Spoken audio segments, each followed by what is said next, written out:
Parlez-moi d'IA. Mesdames et messieurs, bonjour. Je suis un super ordinateur Karl, cerveau analytique de recherche et de liaison.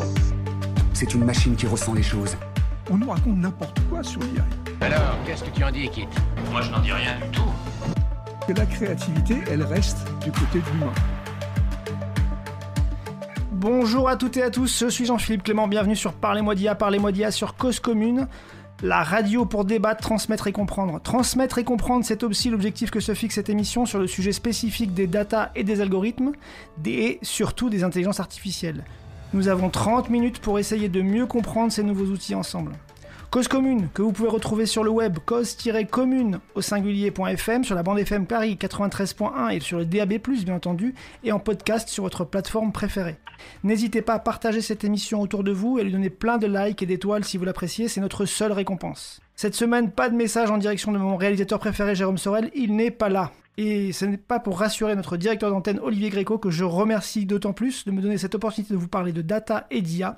Merci à vous, chères auditrices et chers auditeurs, de tester et d'écouter à nouveau cette émission. Cette semaine, j'ai lu un article de Julien Falgas et Pascal Robert sur The Conversation qui s'intitulait « Présenter l'IA comme une évidence, c'est empêcher de réfléchir le numérique ». Les deux auteurs nous alertent sur la présentation de l'IA par les médias et sur le fait que le sujet est peut-être un impensé. Ils nous donnent des indices pour repérer un sujet impensé, c'est-à-dire un sujet sur lequel on se refuse collectivement à réfléchir.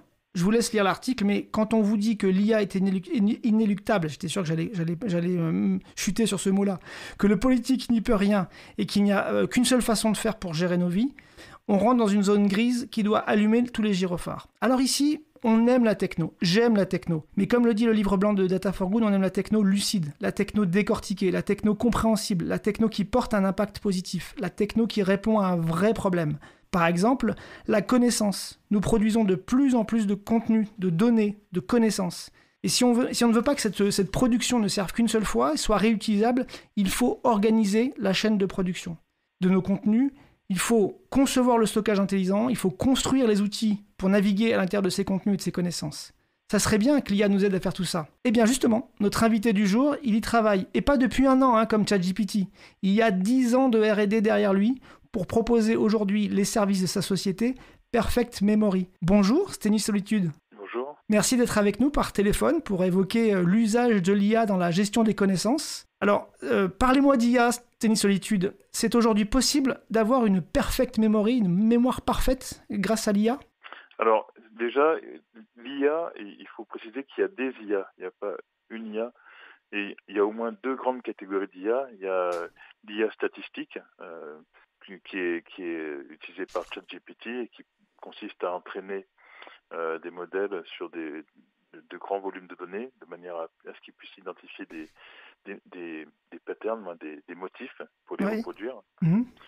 Et puis il y a l'IA formelle, les systèmes experts, qui a été les premières IA à produire du résultat. Ils ont beaucoup été utilisés en médecine, donc qui reposent sur une connaissance formelle et sur des modalités de raisonnement logique. Et donc la première, qui est l'IA statistique, elle ne permet pas d'expliquer les résultats, puisque c'est de la statistique et c'est de la probabilité, de la reconnaissance de motifs, tandis que l'IA formelle, elle, est explicable, puisque on sait quels raisonnements ont été menés par le système. Alors vous, depuis 10 ans, vous faites quel type d'IA, du coup, en R&D ? Qu'est-ce qu'on fait pendant 10 ans avant une commercialisation en R&D pour arriver à un produit aussi abouti que le vôtre ? Déjà, nous, on a cherché à adresser un problème majeur qui est celui de l'ingénierie des connaissances. Et donc, pour ça, on est obligé de faire marcher les deux jambes ensemble, l'IA formelle et l'IA statistique. Donc, on fait les deux depuis 10 ans. Et depuis 10 ans, on cherche à articuler le fonctionnement et le dialogue entre ces deux mondes qui doivent nécessairement se parler, puisque, en fait, l'IA formelle, elle est très proche de l'humain, puisqu'elle permet de prendre en compte des raisonnements et des processus, oui, des processus, des modalités de désignation des données et de l'information reconnues par l'humain, et l'IA statistique fait du traitement entre les deux. Donc, en fait, les systèmes experts, ils utilisent des technologies dites sémantiques. Et en fait, l'homme, tout ce qui est fait par et pour l'homme commence et finit par la statistique. Donc nécessairement, c'est le point de départ, le point de sortie que d'utiliser l'IA formelle. Et justement, Au vous... milieu, Ouais. on peut utiliser l'IA statistique. Et vous, du coup, vous dites beaucoup que vous utilisez l'IA sémantique. C'est quoi exactement dans cet univers-là, l'IA sémantique? L'IA sémantique, c'est une IA qui repose sur des graphes de connaissances, sur des modalités de raisonnement, sur de la manipulation de concepts qui peuvent être déclinés selon différentes formes. Si je prends un cas très très simple, vous avez un concept de voiture, par exemple. Mhm.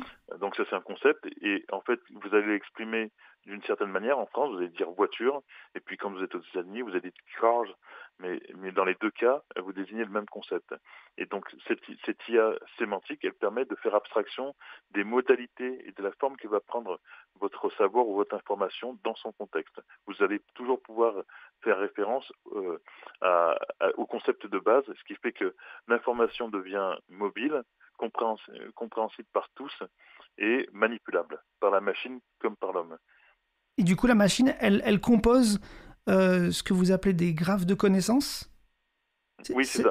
En fait, un système qui fait de l'ingénierie des connaissances, c'est un système qui est capable de maintenir, d'entretenir, de mettre à jour et d'enrichir un graphe de connaissances. Et un graphe de connaissances, c'est quoi exactement pour nous expliquer? Alors, on sait que c'est beaucoup utilisé, ça a beaucoup été utilisé par Google aussi, non? Pour indexer les contenus, la manière de... Je sais que leur système en interne, parce qu'ils l'ont fait pour eux, ils l'ont pas rendu disponible pour l'ensemble des acteurs économiques. Effectivement, ils ont en interne une sorte de graphe de connaissances qui leur permet de connecter des éléments entre les documents ou les concepts entre eux. C'est pour ça que depuis quelques années, lorsque vous faites une recherche, vous avez un cartouche d'informations. Si vous faites une recherche, je sais pas, sur Albert Einstein, vous allez avoir à droite de votre résultat de recherche une petite fiche qui dit alors Albert Einstein, si on parle du scientifique, voici sa date de naissance, etc. Une fiche de base qui présente le savoir, la connaissance qu'on a sur Albert Einstein. Et ça a été, on a pu le reconstruire parce que Google est allé chercher le graphe de connaissances associé à une personne physique qui est un scientifique qui s'appelle Albert Einstein. Donc, ce qu'on appelle graphe de connaissances, c'est une approche, une manière de structurer l'information. Donc, je voudrais pas être trop technique, mais non, mais c'est intéressant. Ici, on a déjà évoqué, par exemple, l'organisation d'un schéma de données. C'est un peu le même principe, c'est-à-dire que, certes, il va y avoir beaucoup de données et de connaissances un peu dans tous les sens et qui partent un peu dans tous les sens, mais il y a quand même une sorte de squelette dans tout ça qui est utilisé, et pas imposé, mais qui est utilisé par le dispositif technique. Oui, tout à fait. Il y a un langage formel de structuration de l'information. Elle est structurée en triplet, c'est-à-dire qu'on a le sujet, le prédicat et l'objet. Donc, par exemple, je veux dire, Albert Einstein a découvert la relativité. Donc, Albert Einstein, c'est le sujet. La relativité, ça va être l'objet, et a découvert, c'est le prédicat. C'est ce qui s'est passé, c'est ce qui lie l'un à l'autre. Et tout ça, on essaie de le relier, les différentes connaissances, on essaie de les relier entre elles par ces différents objets. Oui, c'est ça. Quand vous êtes capable de décrire les données et l'information, les données selon en utilisant cette grammaire, vous passez de la donnée à l'information. Vous avez de l'information. Et quand vous rassemblez de l'information dans des contextes particuliers, vous avez de la connaissance. Donc, si vous dites que Albert Einstein était allemand, par exemple, vous reliez Albert Einstein à un pays qui appartient à l'Europe, qui a une histoire, etc. Et vous pouvez repartir dans une autre recherche de connaissances autour de tout ça. Donc, et on voit bien que tout est lié. C'est à la fois structuré, avec une méta-ontologie, avec quelque chose qui vient structurer le contenu, et à la fois très libre dans la manière de naviguer dans ce contenu-là. Bon, là, on est parti fort en intro, là, pour le coup. Oui, mais c'est bien parce que ça nous donne aussi les bases de votre technologie. Cette techno-là, elle fonctionne aussi bien sur des connaissances textuelles, elle peut aussi être appliquée à de l'image, elle peut être aussi appliquée à de la vidéo, elle peut être... Oui, tout à fait. En fait, on est complètement agnostique de la ressource qu'on manipule. Toute ressource est considérée comme de la donnée ou de l'information que l'on peut mettre en situation dans un graphe de connaissances. Donc, si vous prenez un match de foot, par exemple, un match du PSG contre le Bayern de Munich, chaque élément de connaissance, ça va être le nom des joueurs, leur poste, et vous êtes capable comme ça de dire je voudrais voir l'ensemble des actions faites par des attaquants qui ont abouti à transformer à faire varier le score du match. Et donc ça, c'est le type de question que vous pouvez poser lorsque vous adressez un graphe de connaissances. Donc ça, c'est pour le domaine du sport. C'est quoi vos autres clients ? Parce que, en fait, ce qui est assez étonnant, c'est qu'avec cette plateforme que vous avez montée, finalement, vous pouvez adresser un nombre de cas d'usage, de clients, un nombre de situations qui sont quasiment illimités. C'est quoi vos autres clients du moment dont vous pouvez parler ? On a des clients dans le domaine des médias, dans le domaine du cinéma, dans le domaine de l'intelligence, du renseignement, dans le domaine de l'industrie, dans le domaine des télécommunications. Donc, en fait, cette problématique d'ingénierie des connaissances, elle est transversale. Je pourrais même dire qu'elle est... c'est une problématique qui est une problématique du système tel qu'il est aujourd'hui. Vous avez vu, les économies sont intriquées, interconnectées, les entreprises sont interconnectées. Donc, on vit dans un monde où l'information circule très vite et elle est disponible et l'information que manipule une organisation, elle a été soit produite par elle-même, par l'organisation, soit elle est exogène, elle a été produite par des acteurs extérieurs à l'entreprise. Et donc, il faut être capable de la récupérer, de se l'approprier et de l'utiliser pour ses propres besoins. Donc, pour faire ça, une base de données ou de la business intelligente n'est plus suffisant. Oui. Il faut être capable de raffiner l'information pour la traiter, la digérer, l'exploiter. Et de créer le graphe et de créer les conditions de la navigation à travers la connaissance. Du coup, c'est ça. Donc on va revenir au cas d'usage et à vos différents clients juste après la petite pause qui est en train d'arriver doucement. Mais votre solution, c'est une plateforme.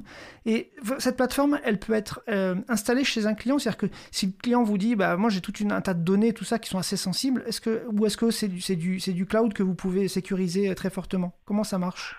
Oui, tout à fait. Alors, comment ça marche ? Notre plateforme, pour vous dire simplement, c'est en anglais, on dirait un Knowledge Operating System. Donc, c'est Operating System, c'est ordinateur. Oui, c'est l'OS, quoi.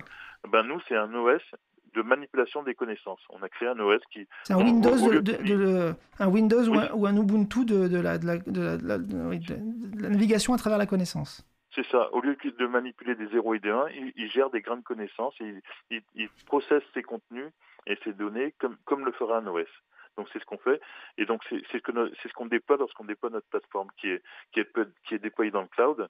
Et comme c'est une architecture dite distribuée, certaines parties peuvent être chez le client, d'autres en ligne, ou tout peut être chez le client. C'est le client qui décide quel est le niveau de sécurité et les modalités de déploiement qu'il veut pour la plateforme. Bon, écoutez, là, on a fait un bon tour d'horizon du produit. Juste après la pause, on fera le tour d'horizon de ce que vous faites avec tous vos clients. Je vous propose une petite pause musicale. Vraiment, alors j'ai un petit... À chaque fois, j'essaie de proposer des choses originales et j'ai beaucoup proposé des musiques générées par l'IA. Je vais m'arrêter un petit peu. Aujourd'hui, je vous propose un vrai artiste, un artiste français mais international qui s'appelle Talisco, de son album Cinématique, et avec un message qui fait du bien en ce moment. L'amour est beau. Voilà, on écoute Talisco. Parfait.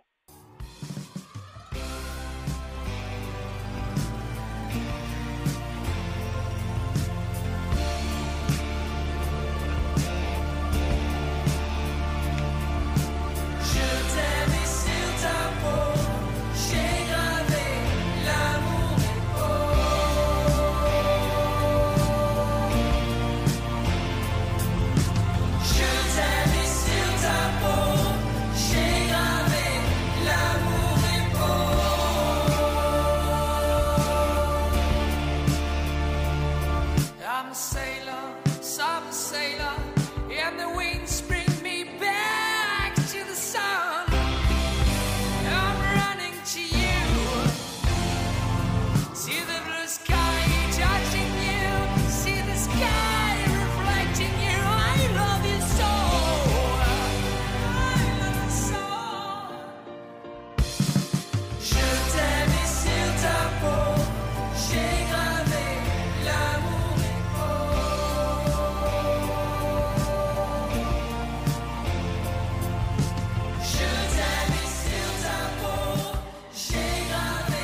make me tremble, make me love you.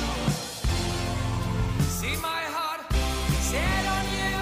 If I die, it's with you. I love you till the end. Oh, I love you till the end.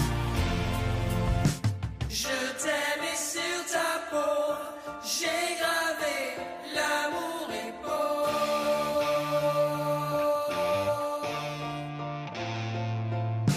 Je t'aime et sur ta peau, j'ai gravé l'amour est beau.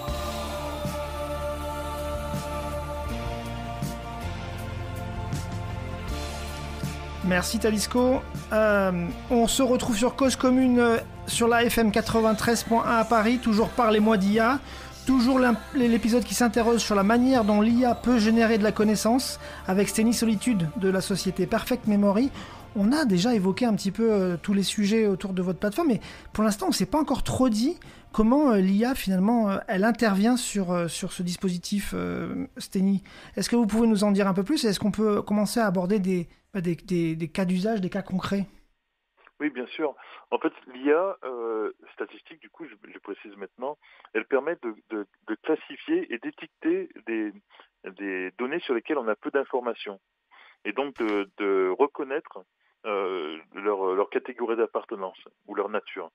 Et donc, par exemple, dans un cas concret, si on revient, par exemple, dans le domaine du sport, l'IA elle peut permettre de détecter quel joueur, le visage de quel joueur est à l'écran. Donc elle regarde la vidéo et par reconnaissance faciale, elle reconnaît le joueur et elle étiquette le joueur en fait. Exactement. Si vous faites une analyse, si vous n'avez pas le texte qui a été dit par un journaliste de l'actualité, vous pouvez faire passer un système de speech to text, de transcription de la voix vers le texte, pour récupérer ce qu'a dit le présentateur du journal et ainsi être en mesure d'indexer les mots qui ont été prononcés et les thèmes qui ont été abordés pendant le journal. Donc un contenu qui était un peu encapsulé comme une vidéo, qui est toujours un truc un peu fermé, finalement vous l'ouvrez en disant à telle minute je reconnais le visage de Mbappé et à telle seconde le présentateur a dit but et a dit magnifique passe. Et donc vous pouvez à chaque ouvrir finalement la connaissance sur ce fichier initialement vidéo qui est un peu fermé sur lui-même.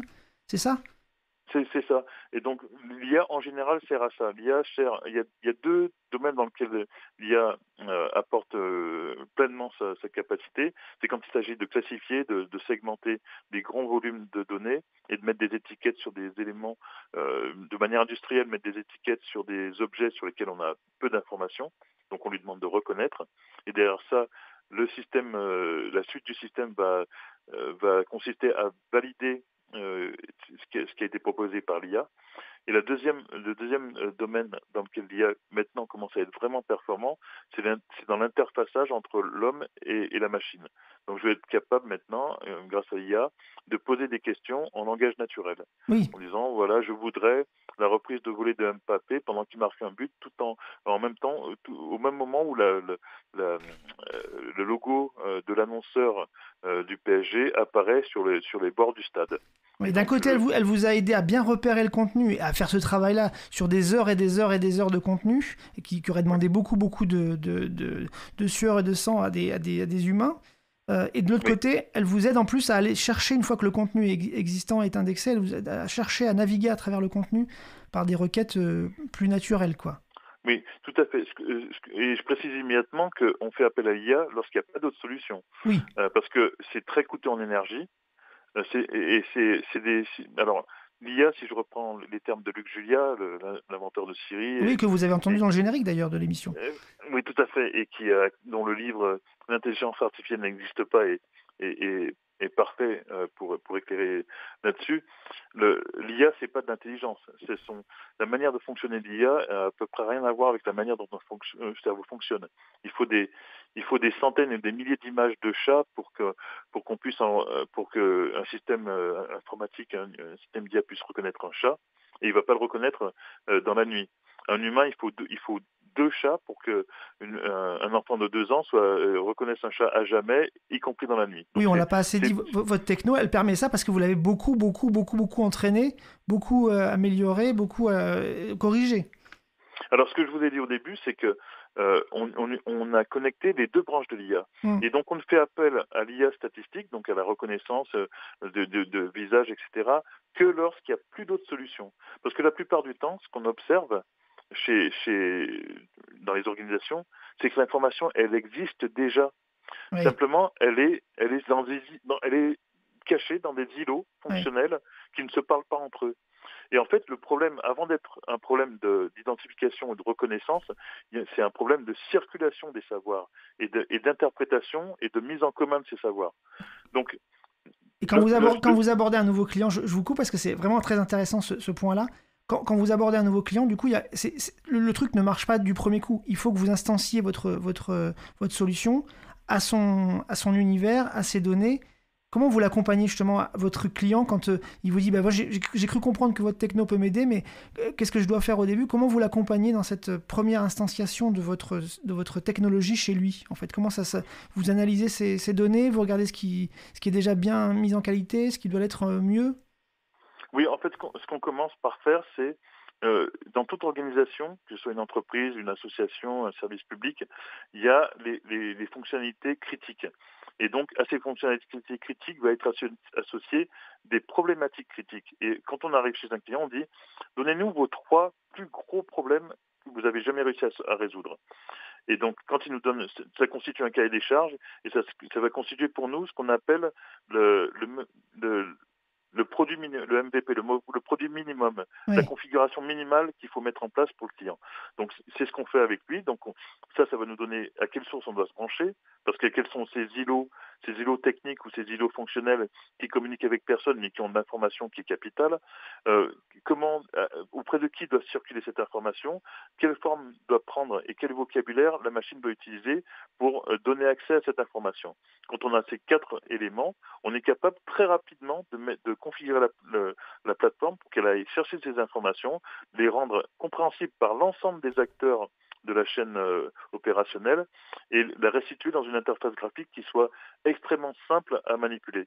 Et une fois qu'on a ce point de départ, en fait, comme on est dans le monde sémantique, et c'est lui qui pilote l'IA statistique, c'est lui qui pilote les ChatGPT ou les systèmes d'IA d'analyse d'image, de speech, etc.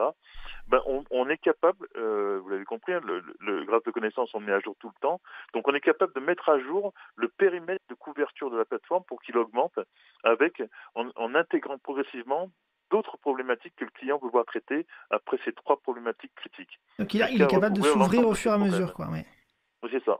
D'accord. Et par exemple, là, si on en vient à votre client France Télévisions, par exemple, qu'est-ce que vous faites pour France Télévisions? Comment vous êtes arrivé chez France Télévisions et qu'est-ce que vous faites pour eux aujourd'hui? Alors France Télévisions, ils ont une vraie vision qui est assez impressionnante. En fait, ils se sont dit à un moment, c'est gentil, hein, Internet, sur YouTube, tout ça, c'est très sympa, mais c'est du savoir et c'est de la valeur qui part de l'entreprise sans qu'on sache où ça va et sans qu'on sache même avoir un retour sur les investissements qu'on a fait sur ces ressources qu'on a produites et qui sortent de l'entreprise. Donc ils ont dit, à partir de maintenant, toute donnée qui est produite par qui que ce soit dans l'entreprise, toute donnée, tout contenu doit être référencé. Et donc pour ça, je vais mettre en place tout un système de référencement, un système de référencement qui va utiliser l'intelligence artificielle pour indexer les éléments et faire en sorte de créer ce catalogue de tout ce qui est produit l'entreprise, quel que soit son département ou sa nature. Et l'idée, c'est de valoriser cette production une fois qu'elle a été diffusée? Une fois que vous avez fait ça, en fait, vous ouvrez énormément de leviers. Vous êtes beaucoup plus performant pour exposer votre catalogue parce que les modalités de recherche dans votre catalogue de contenu est plus simple vu qu'il est mieux indexé. Vous augmentez l'accessibilité au contenu. Regardez, si vous êtes capable de garder le dialogue d'un feuilleton, le script d'un feuilleton, et de le réconcilier lorsque vous diffusez l'épisode sur Internet pour qu'il soit revu plus tard, vous n'êtes pas obligé de faire passer de l'IA pour faire du speech to text, vous avez directement le dialogue. Et vous avez aussi, parce que vous avez le script, les décors, où est-ce qu'ils ont lieu, donc vous pouvez faire de l'audio-description. Donc ça veut dire que vous augmentez l'accessibilité auprès de tous les publics, que ce soit les malvoyants, les non-voyants, les malentendants, Vous l'ensemble enrichissez des vos populations. contenus pour plus de public qu'aujourd'hui, en fait. C'est ça, plus Oui. de public et avec une meilleure audience, une meilleure accessibilité, et donc vous augmentez vos audiences en général. Et ça a une valeur, le catalogue des émissions de France Télévisions? C'est-à-dire que... Demandez à YouTube. Mais il n'y a pas une estimation, justement, j'avais cru voir passer une estimation sur l'heure une heure de contenu audiovisuel stocké. Si c'est pas exploité, ça vaut 0. Et si justement on arrive à naviguer à l'intérieur, il y a une estimation. Non, ça vous dit rien? Alors, je n'ai pas les chiffres, mais c'est ce qu'on appelle du repurposing, de la Ouais. recontextualisation. Vous pouvez donner 3, 4, 10 billes à du contenu, et vous pouvez les ressortir à des moments clés historiques, etc. Moi, j'avais entendu dire qu'on pouvait valoriser une heure de produits audiovisuels stockés et bien sûr à la demande, accessible, à $100 par an. Ce qui veut dire que quand vous avez des milliers, des millions et des millions d'heures de programmes en stock, vous avez et que vous êtes en capacité de le valoriser grâce à Perfect Memory, par exemple. Oui, tout à fait, ça vaut une fortune, c'est clair. Et en fait, les gros acteurs de l'Internet ont fait la démonstration. Et c'est pour ça que les acteurs classiques se sont dit, attendez, mais en fait, il y avait tout ça de valeur dans mes archives. Et en fait, ils ont dit, en fait, ce ne sont pas des archives, ce sont des actifs. Ben oui. Je garde le A, mais je mets le bon mot derrière. C'est pas des archives, ce sont des actifs. Et un actif, ça a une valeur. C'est dans le bilan d'une entreprise. Et donc, quand ils font appel à vous, c'est une valorisation qu'ils font de tout ça. Exactement. Et sur le médical, vous avez un cas d'usage particulier sur le médical? Alors pas encore, alors que c'est probablement le domaine le plus naturel sur lequel on sera en mesure d'opérer. On travaille à trouver le partenaire qui va nous permettre de rentrer dans ce monde qui est assez particulier. D'accord. Donc là, on a parlé sport, on a parlé audiovisuel. Vous avez quel autre type de... J'avais dit intelligence dans le renseignement. Ouais. Bon, ça, vous ne pouvez pas trop en parler, je pense. Non, je ne peux pas trop m'étendre là-dessus. Nous, on aimerait bien, mais je pense que c'est compliqué, quoi, d'évoquer le cas d'usage. Oui. Vous imaginez bien que mettre en relation des faits, c'est quelque chose de capital quand on fait du renseignement. On voit bien, effectivement, surtout avec le nombre de sources ouvertes qu'il y a désormais, que tout l'enjeu d'arriver à les relier entre elles et à leur donner une cohérence, effectivement. Mais ça serait passionnant. Si vous pouviez en parler de manière un peu anonyme, ça serait passionnant. Peut-être qu'on en reparlera dans une autre émission, du coup. Oui, peut-être. Vous aviez évoqué aussi potentiellement la vision 360 degrés, la vision client, arriver à tout réconcilier la vision d'un client au sein d'une organisation ou d'un usager au sein d'une structure publique. Oui, tout à fait. On intervient pour un opérateur de télécom. L'enjeu pour un opérateur télécom, c'est de faire en sorte que la technique, le marketing, le commercial se parlent et se comprennent. Parce que vous considérez que si on considère un truc tout simple qui est la carte SIM, pour la technique, c'est pas la même chose que pour le marketing ou pour le commercial. Pour le commercial, c'est un abonnement. Oui. D'accord, c'est une personne avec un abonnement. Pour le marketing, c'est une opération de com. Et pour la R&D, c'est une fréquence d'accès, c'est les modalités de transfert de données, etc. Donc, c'est pas du tout la même chose, mais ils ont besoin chacun de se parler pour que, par exemple, quand il y a une campagne marketing qui est lancée sur un tel bassin régional, ils arrivent bien à faire le lien entre les différents éléments déjà disponibles, qu'ils ne le vendent pas deux fois. Ouais. Ou qu'ils ne vendent pas de la 5G alors que les clients se plaignent qu'ils ont fait de la 3,5G ou des choses comme ça. Ouais. Ils proposent des services qui ne sont pas du tout en rapport avec la réalité du terrain. On voit bien que votre solution est vraiment... il y a 1000 cas d'usage derrière. C'est déjà fini. C'est une solitude de Perfect Memory. Merci beaucoup encore pour ce partage de votre solution et des éléments de votre solution. Ça nous a permis de voir comment l'IA peut aider à gérer la connaissance et donc à permettre d'accéder plus facilement à cette connaissance. Merci encore une fois de nous avoir fait découvrir le graphe de connaissances, également le sémantique. Et merci en tout cas d'apporter autant à ce domaine parce que je pense qu'effectivement c'est très important pour bien comprendre l'IA. Restez sur merci encore du coup et à bientôt. C'était une solitude. Restez sur 93.1 FM sur Cause Commune. Je vous laisse entre de bonnes mains, celle des émissions de Cause Commune. Bien sûr l'émission de Rayon Libre, même si Jérôme n'est pas là. Et puis là tout de suite c'est les lapsus de l'actu. À bientôt. Au revoir. Au revoir.